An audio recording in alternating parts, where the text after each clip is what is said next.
Galerinha, boa tarde. Espero que não tenham mandado uma feijoada para dentro para não dormir a tarde inteira. Pessoal que está nos acompanhando, peço perdão, 12h05. Para compensar os 5 minutos que eu segurei vocês depois, tá vendo?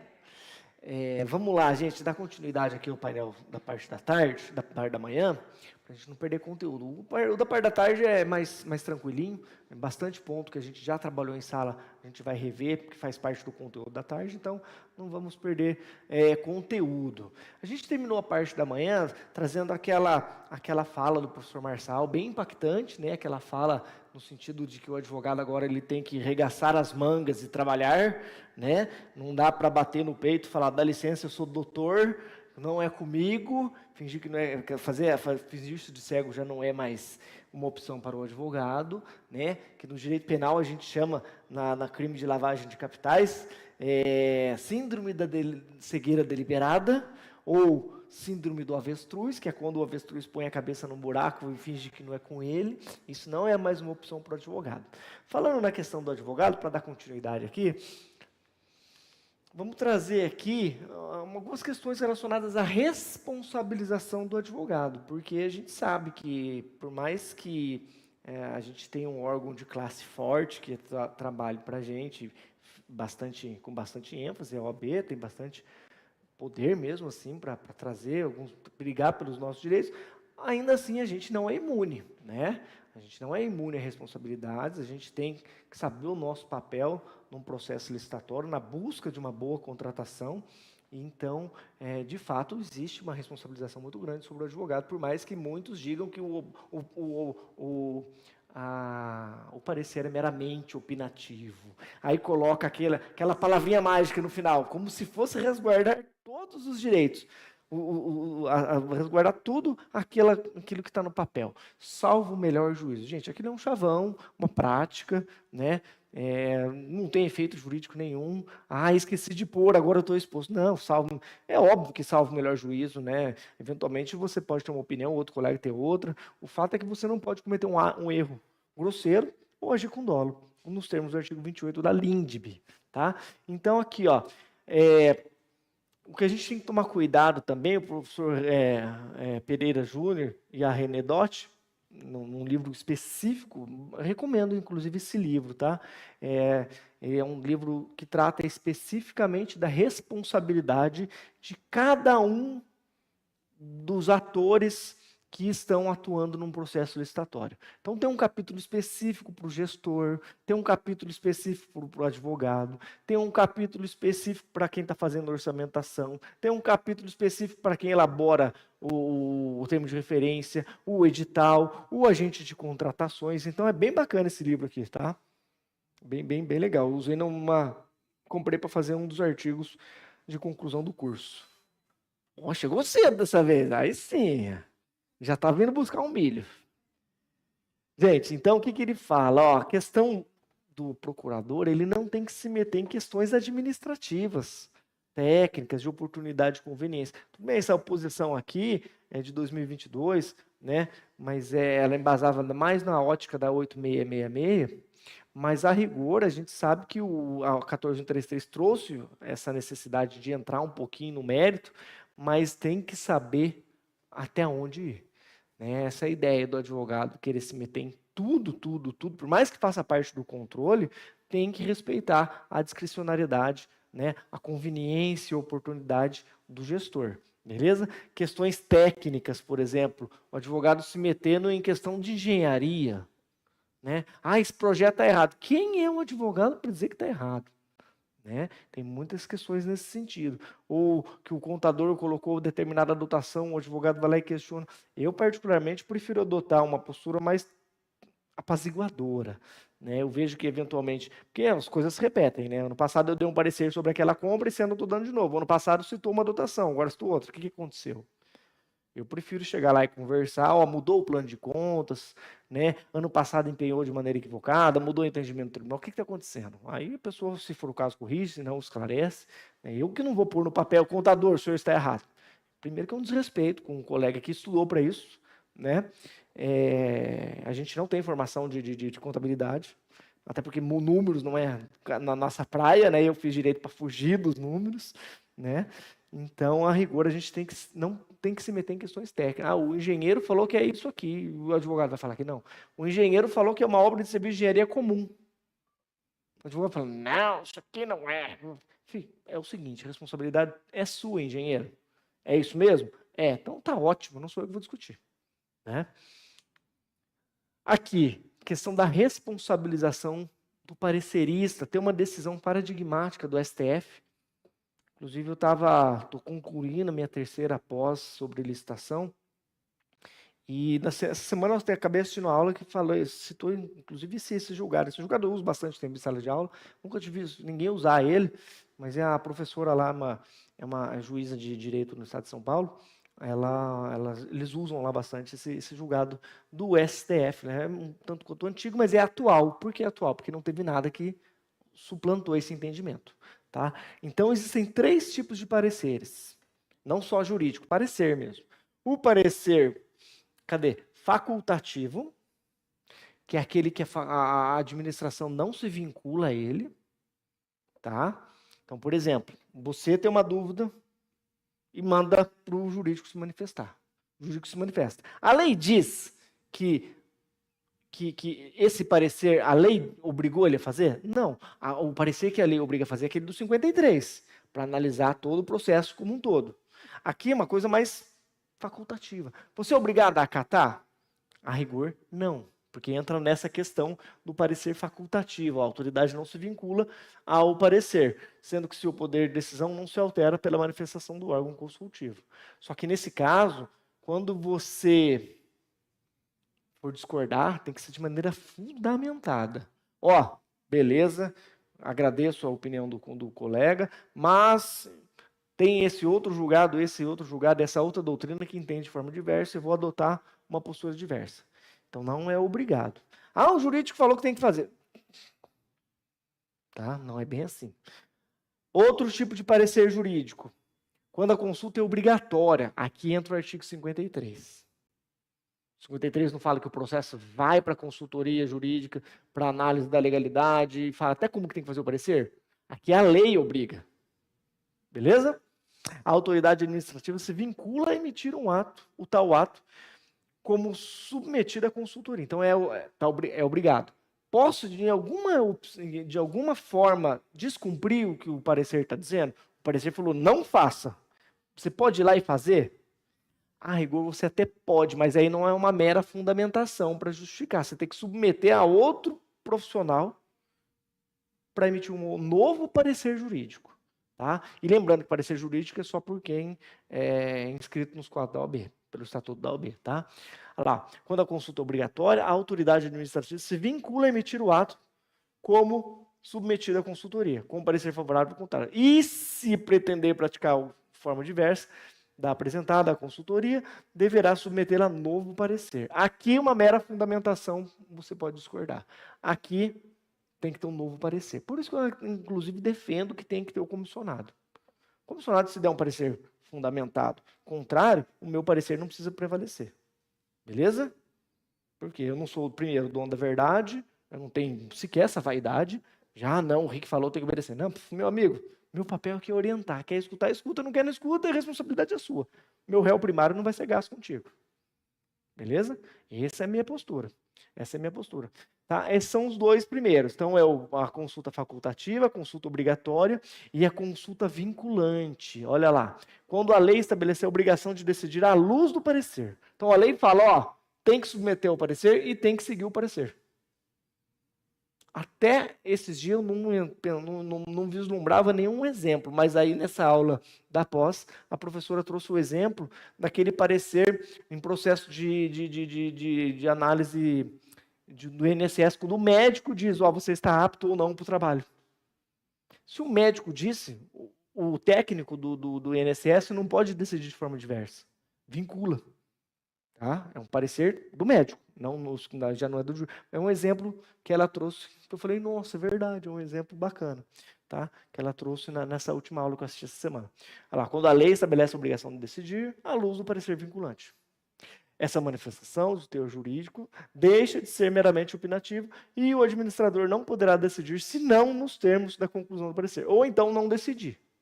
Ó, tem que fazer assim. Pode fazer assado? Não. Então não vou fazer nada. Ótimo, beleza.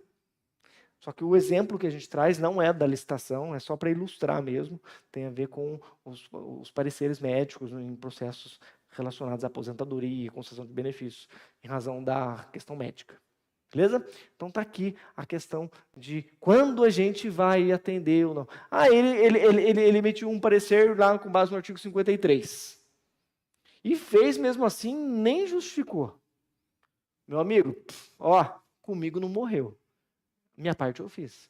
Se amanhã ou depois der problema, vai dar mais problema ainda para o gestor, que comprova até, inclusive, um dolo.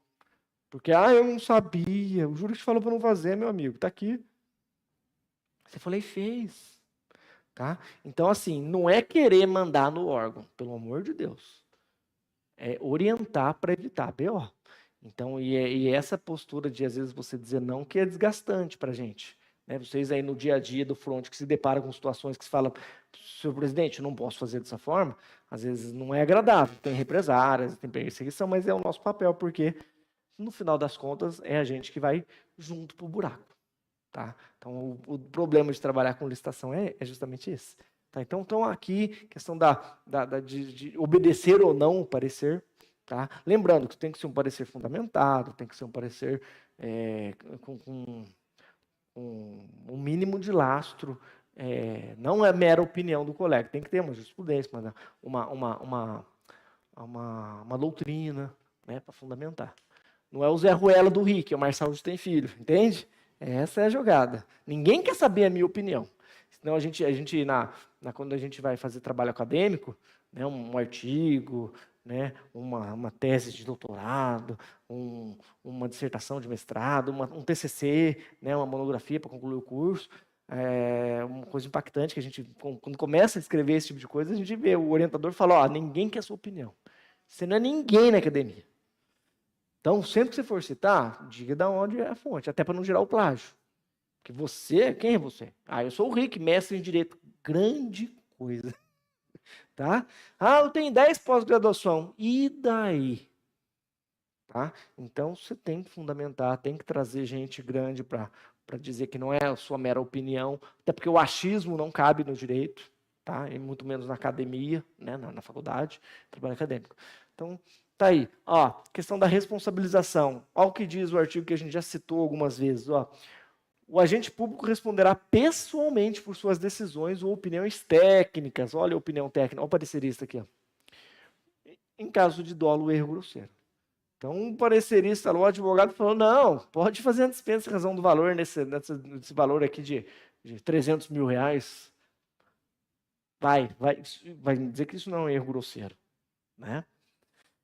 Olha lá, o professor, o mesmo livro da responsabilização, fala o seguinte, consoante se extrai do dispositivo reto citado, considera-se erro grosseiro aquele manifesto, aquela coisa cara crachá, que você bate o olho e fala, mano, como é que ele pôs isso no papel e assinou?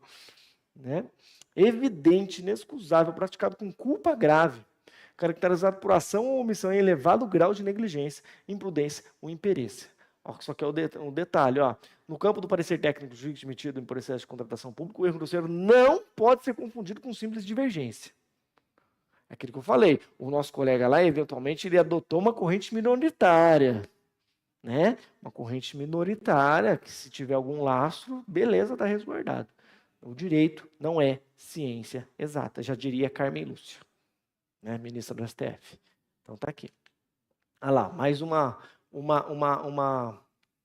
opinião do professor Celso Antônio Bandeira de Mello, foi citado num julgado aqui do Tribunal de Contas, falou, o advogado da empresa estatal chamado para opinar oferece parecer sugerindo contratação direta, sem licitação mediante interpretação da lei de licitações. Pretensão do TCU em responsabilizar o advogado solidariamente. Ai, que delícia! Com o administrador que decidiu pela contratação direta. Impossibilidade, pelo menos nesse primeiro momento, dado que o parecer não é ato administrativo, sendo quando muito ato da administração consultiva que visa informar, elucidar, sugerir providências, tarará, tarará. Então aqui no primeiro momento Não pode. Olha lá, o advogado somente será civilmente responsabilizado por danos causados em seus clientes ou terceiros se decorrer de erro grave, inexcusável ou ato de omissão praticado com culpa. Então tem que ser uma coisa muito fora da casinha para o cara ser responsabilizado, tá? Porque, já pensou, se eventualmente você adota uma postura que não é a que prevalece na doutrina, você vai ser responsabilizado. Aí não dá. Tá? Aí fica complicado para o advogado. Tá? O que se combate é aquele advogado que dá um parecer de 2 linhas e está tudo certo. Não atendeu os requisitos legais, pode homologar. Ponto. Não analisou nada, a pessoa vai lá e homologa. O que mais? Artigo 38, que a manifestação assessora, quando digitalização, contrato de acordo com o convênio, não se limita a simples opinião. Aqui é um julgado de 2008 lá do Marco Aurélio, do STF. Tá? Então não é um. Por que não é uma mera opinião? Porque com base naquela decisão, naquele parecer, vai ser homologado ou não. O meu jurídico falou que está certo. Tá? Aqui, novidade, já que a gente está falando da advocacia na pública, na nova lei de licitações, é o artigo 10. Não sei se vocês já deram uma olhadinha nele, que traz a responsabilidade do advogado parecerista que emitiu um parecer. Aí esse parecer foi seguido pela comissão de licitação, ou pelo agente de contratação, ou pelo pregoeiro, quem quer que seja. No entanto, deu problema lá na frente. Aí tem uma responsabilização do Tribunal de Contas. Quem vai fazer a defesa? A advocacia pública. Tá? Eventualmente, que você que já se lascou com a opinião do colega, pode ser que você não queira a opinião e que ele faça a sua defesa, porque às vezes, né?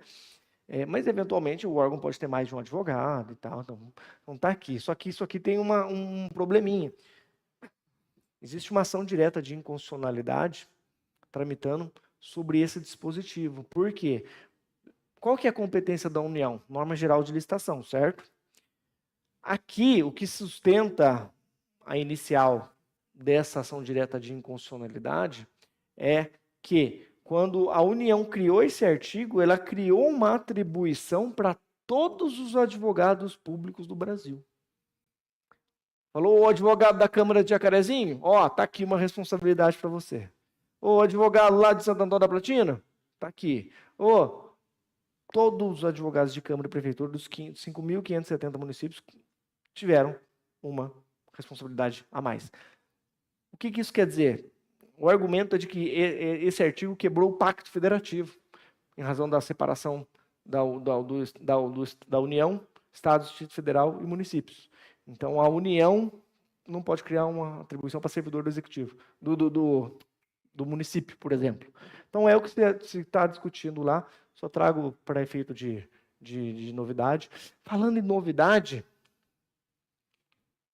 vocês viram que vai sair o pessoal aí que está acompanhando, vai sair uma nova alteração na nova lei de licitações agora? Que está para o Lula sancionar? O e-commerce? Vocês viram? Que é uma nova modalidade de credenciamento? Estou com o texto aqui, achei bem interessante. Acabei de ficar sabendo. Então, assim, pelo que o pessoal comentando com os colegas aqui, o celular, comentando com o pessoal no celular, eles falam que essa alteração vai matar a própria dispensa. Porque você vai fazer credenciamentos nas empresas credenciadas ali no sistema do... Não contrata mais, não, é o SIX.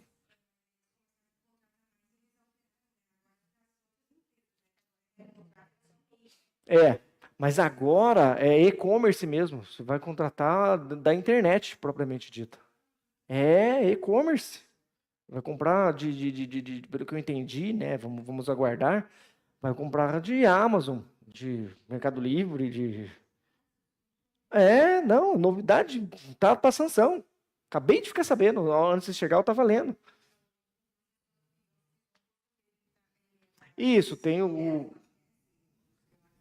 Ele tinha falado isso, que eles iam começar a contratar mais, mas a ideia era ampliar para as outras empresas. Mas ele contrata mais para beneficiar a MEI. Aqui vai matar as MEIs, pelo que eu entendi. Tá? Você pega o artigo 79, que ele fala do credenciamento. Aí tem o inciso 1, 2 e o 3, mercados fluidos e tal. Colocaram o inciso 4. Olha o que diz o inciso 4. Tem lá o caput do 79. Aí tem lá o inciso 1, 2 e 3, que são as possibilidades de credenciamento. Aí tem agora uma nova possibilidade de credenciamento, que é feito por inexigibilidade. Olha lá. Comércio eletrônico. 2 pontos. Com caso em que a administração visa a contratar bens e serviços comuns padronizados ofertados no sistema de compras Express. SIX, S-I-C-X. Então, é uma plataforma que o governo, pelo que eu estou entendendo aqui, o governo ele vai lançar uma plataforma e as empresas de e-commerce vão se cadastrar lá e vão fazer parte dos credenciamentos da administração pública. Vai matar a dispensa. Esquece, vamos embora. Gente, tchau. Não tem mais o que a gente falar aqui, porque vai matar a dispensa. Tá? É uma novidade. Quem quiser, manda um salve para mim no meu zap, eu mando o texto para vocês. Tá para sanção para o Lula já. Muito interessante. Vamos aguardar para ver. Né? Então, vamos lá. Fizemos o fuxico da novidade, apesar que tem a ver com o tema, né? Uma nova forma de inexigibilidade. O tema, a gente não falou de inexigibilidade ontem e hoje? É uma nova forma de inexigibilidade, é esse credenciamento do e-commerce. Viu, pessoal que está acompanhando? Dá uma olhadinha aí. Tá? Vamos aguardar. Aqui a questão de expedido por servidor concursado, a gente já falou sobre isso ontem, eu trago porque é pertinente ao tema. Tá? Aqui, ó, a questão da restituição, também a gente já falou, tomar muito cuidado com inexigibilidade, tem que ser algo fora da casinha, fora do tipo, e tem que ser aquele escritório com, de fato, notória especialização. Tá? Questão do Jacarezinho, mesma coisa, recurso de consultoria jurídica, mesma coisa. Tá? Então, tome cuidado com esse tipo de contratação, por meio de inexigibilidade. E aqui no Paraná, tome mais cuidado ainda que nós temos um pré-julgado 6. Lá em Santa Catarina, Sacumé, né? O pessoal na prainha tá tranquilo. Então, tome cuidado com o pré-julgado 6 aqui no Paraná, que aqui gera uma responsabilização além. Então, não é só a inexigibilidade, aqui o pessoal pega no pé mesmo se licitar. Tá? Ratificação da autoridade é aquela questão de quem é o responsável por homologar. Lembrando que a homologação, ratificação, é um ato de controle, tem natureza de ato de controle, então pode vir a surgir responsabilização por uma mera homologação de algo muito errado. A gente viu lá na questão da responsabilização, quando o professor Marçal falou que a questão da gestão de competência, se você colocar alguém tanto quanto sem qualificação e não providenciar a qualificação, eventualmente você pode ser responsabilizado. Então está aqui, o que resta a nós definirmos é quem é essa autoridade no nosso regulamento, porque a lei federal não pode trazer essa questão. Beleza?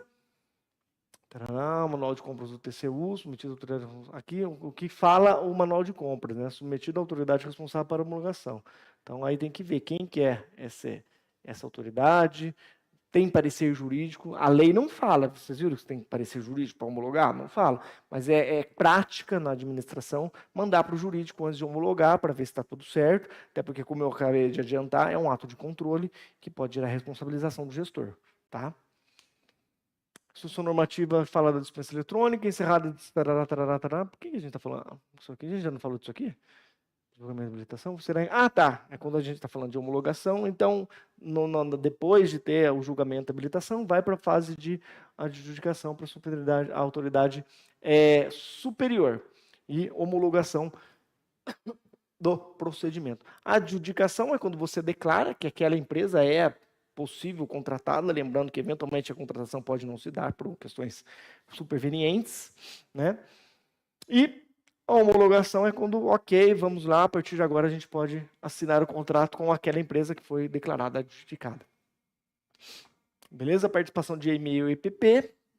O pessoal está tranquilo com isso. Tá? A plataforma como Comprar Mais Brasil é justamente para fomentar esse tipo de contratação, só que o nosso Tribunal de Contas aqui ele tem uma visão bem restritiva, assim, no sentido de você direcionar só para esse pessoal, ou só local, porque eles falam que tem que ter necessariamente uma justificativa do porquê, uma justificativa concreta, aquela justificativa, eu estou lançando essa licitação só para regional aqui ou local, para atender, para fomentar a economia local. Só isso não adianta, já tem alguns julgados do nosso tribunal aqui falando para não fazer dessa forma. Não sei como é que é Santa Catarina.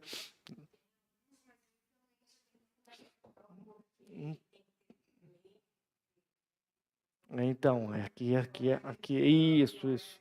Nós temos uma lei lá e fala da região da Amunorp, né, que são acho que 22 municípios e tal, mas tem que ser sempre muito bem fundamentado, porque o mero fomento da economia local ou regional já não é o bastante, pelo menos para o nosso Tribunal de Contas, tá? Aqui nós temos um pré-julgado, se eu não fala sobre isso, a gente vai tratar na sequência, acho que é o pré-julgado 25, se eu não me engano. Tá? Mas aí ela trouxe algumas alterações lá no artigo 4º que, de fato, esclareceu uma dúvida que a 8666 trazia junto com a Lei Complementar 123, que é a lei que fala dessa questão do fomento da MEIPP. Então, existia muita discussão sobre esses dois itens aqui que agora estão na lei. Então, o que diz o inciso 1 do parágrafo 1º do artigo 4º? No caso de licitação para aquisição de bens, contratação ou serviço em geral, aqui, não se aplica os benefícios, então vai ser regra geral. Nos casos, quando o item cujo valor estimado for superior à receita máxima admitida para fins de enquadramento. Então, peraí, qual que é o limite máximo? 4.800.000, né? Então, vou lançar uma licitação cujo item é 5 milhões. Já não vai ter, porque só o item já é superior ao valor que limite. Tá? E assim, também a questão de obra e serviço de engenharia. Tá? Então, a dúvida era, será que eu contabilizo o valor da contratação ou não? Agora, se só o valor da contratação for superior, aí eu não há falar nesse benefício. É uma questão que, a depender do Tribunal de Justiça, entendia de um jeito ou de outro, e aí a jurisprudência aí vinha. Então, agora não. Agora é o seguinte, o valor é superior, obra e serviço de engenharia, ou item, ou aquisição de bens, então já não tem os benefícios. Então, a lei veio e esclareceu esse detalhe, que era uma questão tormentosa na doutrina e jurisprudência. Tá? Aqui também é um detalhe legal, importante, que é assim, um tanto quanto difícil fiscalização, mas a rigor o fiscal é o próprio concorrente. O que a lei fala? A obtenção dos benefícios a que se refere o caput desse artigo, lá do 123, da Lei Complementar 123, fica limitada às microempresas de pequeno porte. Ao ano calendário da realização da licitação, ainda não tenham celebrado contrato com a administração cujos valores somados extrapolem a receita bruta máxima admitida. Então, peraí, você participou da licitação lá no município vizinho meu lá, ganhou 3 milhões. Uma obra. E usou o benefício. Aí, semana seguinte, tem uma licitação lá no meu município. Mesma obra, só que no município vizinho. 3 milhões também. Você pode até participar, mas não na condição de ME ou IPP. Por quê? Porque você já tem um contrato firmado com a administração no valor superior. Então, você soma os contratos que você tem com a administração. É difícil fiscalizar, porque imagina obras, empresa que pega obra no Brasil inteiro. Apesar que você pega obra no Brasil inteiro, já não está no ME ou IPP. Mas, às vezes, a empresa vem de longe e vem e se declara, porque é uma mera declaração, né? E lembrando que fazer afirmação falsa, dizer que é ME ou IPP, se for descoberto, gera declaração de inidoneidade, tá? Declarou inidôneo?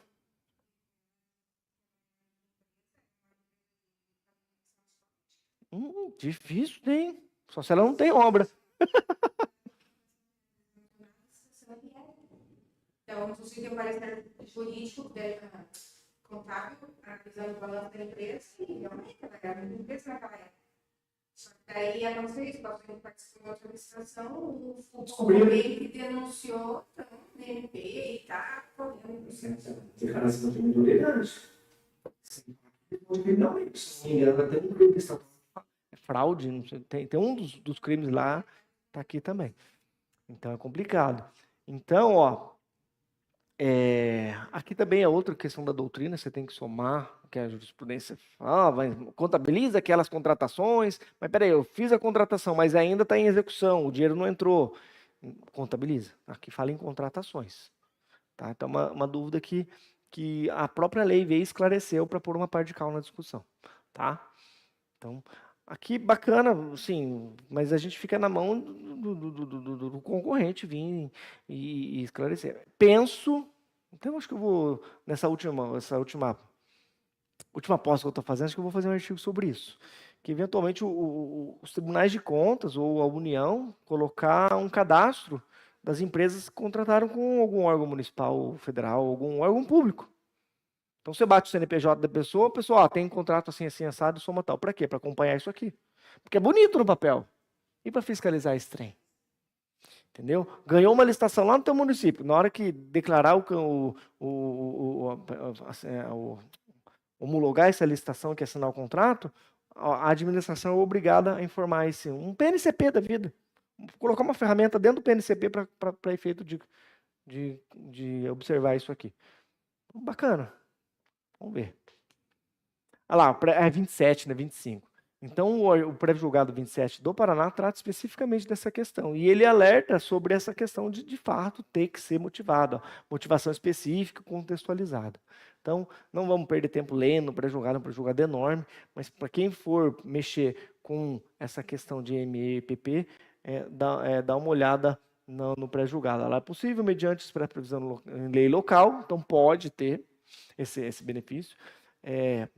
Realizar licitações exclusivamente no ME e PP, sediadas em determinado local ou região. A regional aqui, ó.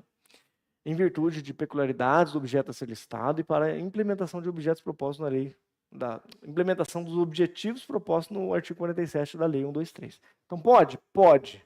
Mas ele traz uma série de requisitos, tá?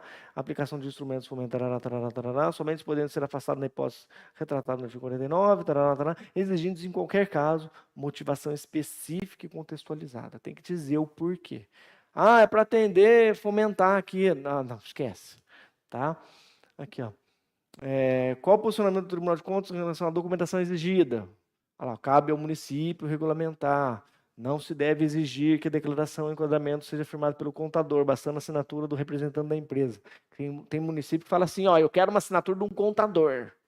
Né? Como se o contador fosse, só por ter a assinatura do contador, só por si só, bastar para ter a lisura. Até porque a gente sabe que o contador, você fala para ele assim, quanto que é 2 mais 2? Ele vai falar, depende, você quer que dê quanto? Né? Não podia perder a piada, pessoal, foi mal. Né? Eu faço piada com o advogado também, calma, não tem nada pessoal não com os contadores. Tá? Mas está aí uma decisão aqui do Tribunal do Paraná, no acordo de 2022, então a assinatura do próprio representante legal. Lembrando que se ele assinar e for alguma ilícito, ele que vai responder, pessoalmente.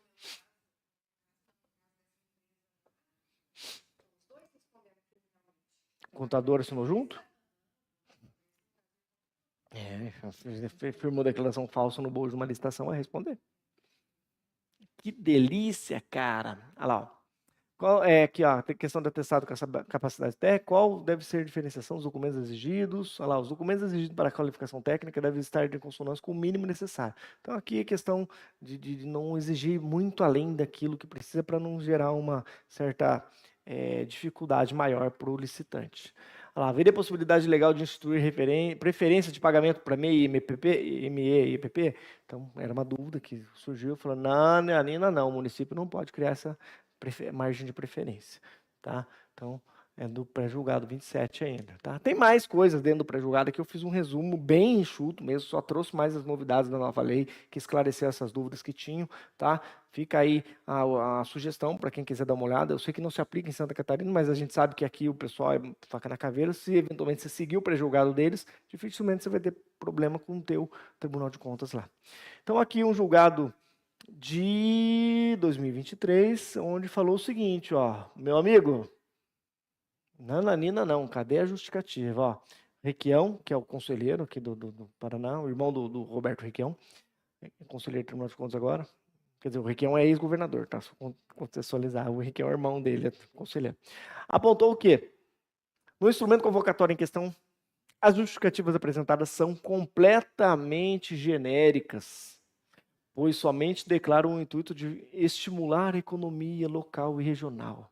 Então tá aqui, crianças não caiam nessa, for para fazer uma direcionada, tem que ter uma justificativa. Ah, eu tô sem ideia, joga no Gemini e depois adapta. Não vai jogar no Gemini e fechar os olhos e fingir que tá tudo certo. Dá uma olhada, eles têm boas ideias, usem a inteligência artificial, mas usem com responsabilidade, tá?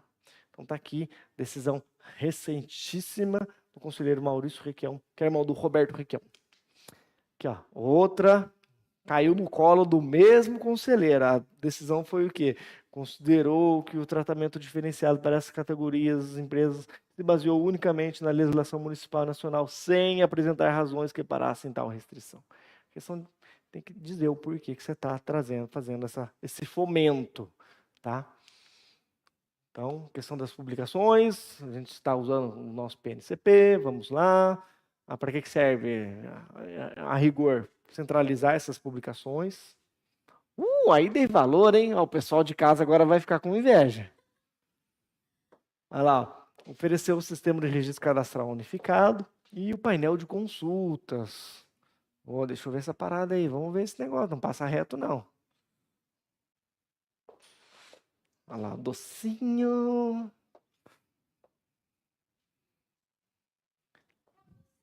Lógico, já Marco já basta a vida, tem Corinthians hoje ainda.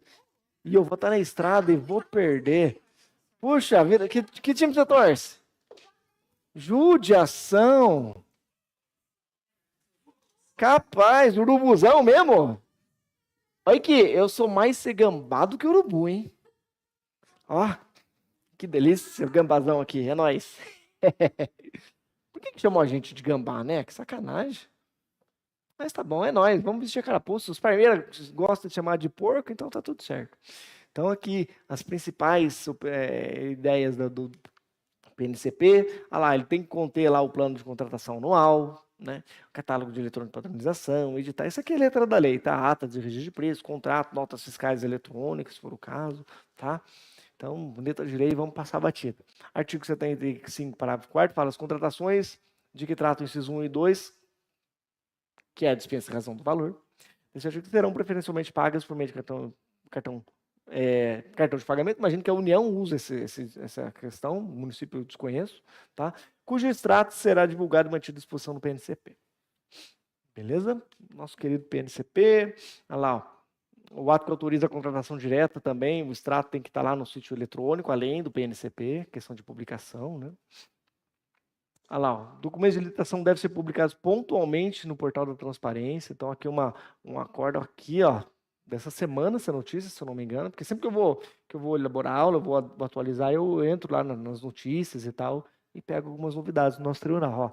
Os documentos que compõem o procedimento licitatório devem ser publicados no portal de transparência do órgão licitante com rapidez e dentro dos prazos legais estabelecidos para a consulta dos licitantes e para a população. Essa foi a recomendação do TCE para o consórcio tal. Tá? Segundo a denúncia, o consórcio não publicou em seu portal de transparência documentos importantes referentes aos processos licitatórios, por meio do qual foi contratada a empresa tal para processo de seleção dos inscritos. Entre os documentos que não foram publicados estão o próprio contrato administrativo entre o consórcio e a empresa. Tá? E as certidões negativas de débito. Gente, tem que possibilitar o accountability, né? Então, tem que publicar na íntegra. Está aqui uma notícia do tribunal. Então, se a gente imagina que, não dá nada, aí, ó. Tudo bem que é uma recomendação, eventualmente, se não atender, pode virar um problema mais sério lá na frente. Olha lá, o edital de licitação deve ser disponibilizado nos canais de comunicação para esclarecimentos, tá? Então, você tem que ter um canal de comunicação. Não basta só publicar e a pessoa tiver alguma dúvida, não ter com quem falar, tá? Mais uma notícia aqui de 2025. O tribunal recomendou ao município tal que nas futuras licitações inclua expressamente previsão sobre os canais de comunicação institucionais disponíveis para esclarecimento. Qual que é o e-mail para mandar dúvida? Né? Tem algum WhatsApp, tem algum telefone, tem algum ramal? Quem que é o responsável? Né? Tem que possibilitar essas questões para poder tirar as dúvidas. Né? O conselheiro também determinou que o município preveja expressamente no edital a possibilidade de interposição de recursos, nem isso eles estão pondo no edital, complicado, indicando o respectivo prazo e procedimento para o seu exercício. Tá? Então, deem uma atençãozinha nessa questão da transparência, da questão da possibilidade de recorrer lá na frente. Olha lá, ó, pontos que exigem início imediato de providência, de um modo geral, tá? São só sugestões. Primeiro, treinamento e qualificação. Por isso que eu bati tanto na tecla aqui dos cursos do tribunal, tá? Ou outros cursos da própria Uni, tá? Pós-graduações, pós-graduação da Uni também. Se o tribunal oferecer pós-graduação, tenta pegar, tá? Por quê? Porque são questões que amanhã ou depois pode salvar sua pele. Porque a gente viu que a multa vem forte. Questão criminal também, tá? É melhor evitar, tá? Treinamento, qualificação constante e avançada dos setores envolvidos diretamente no processo de compras é uma medida inadiável, ainda que se trate de municípios de menos de 20 mil habitantes. Por que eu falo isso? Porque essa questão da gestão de competência é outro item que pode esperar 6 anos. Mas, gente, não espere, tá? Não espere. E outra coisa, qualificação, só você mexe com isso, tem que qualificar mais gente lá no setor. Você eventualmente pode sair de férias, você eventualmente pode passar no concurso, você eventualmente pode ficar acamado, sei lá, uma semana. E aí, um mês? Tá? Treine mais gente, coloque mais gente. Você está sozinha lá?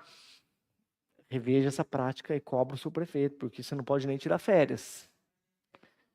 Tá? Porque é o seguinte, você coloca mais... E quanto tempo essa pessoa vai levar para ficar minimamente boa para tocar o setor?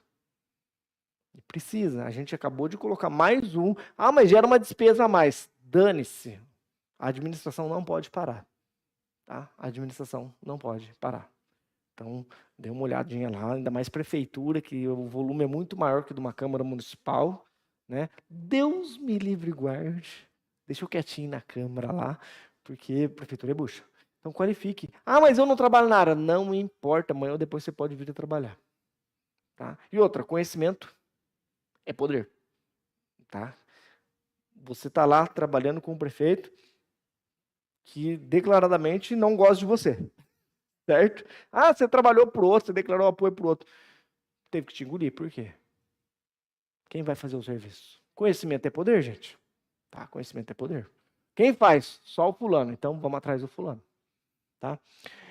Implantação de equipamento multimídia. Então, tem que ter um equipamento decente. Você vai fazer um pregão eletrônico, uma dispensa eletrônica. Hoje é tudo eletrônico, aí o pau velho lá trava na hora. Tá? Então, deem uma atenção nessa questão. Não tem UTI na Câmara. Providencie, tá? Providencie máquinas bacanas. Pense na questão da segurança das informações. Como é que está lá a política de proteção de dados de vocês? Tem que pensar nisso também. Tá? Nós tivemos lá em Jacarezinho, lá, o ano retrasado. Lembra que o Tribunal do... Nossa, não sei se você vai lembrar. Quando hackearam o Tribunal do Paraná aqui? Ficou uns 3 meses fora. O Tribunal do Paraná, uns 2 ou 3 anos atrás. Na mesma época, hackearam o nosso lá. O município ficou lá uns 15, 20 dias sem. Então, tem que dar uma atenção a isso, porque hoje está tudo lá. Tá?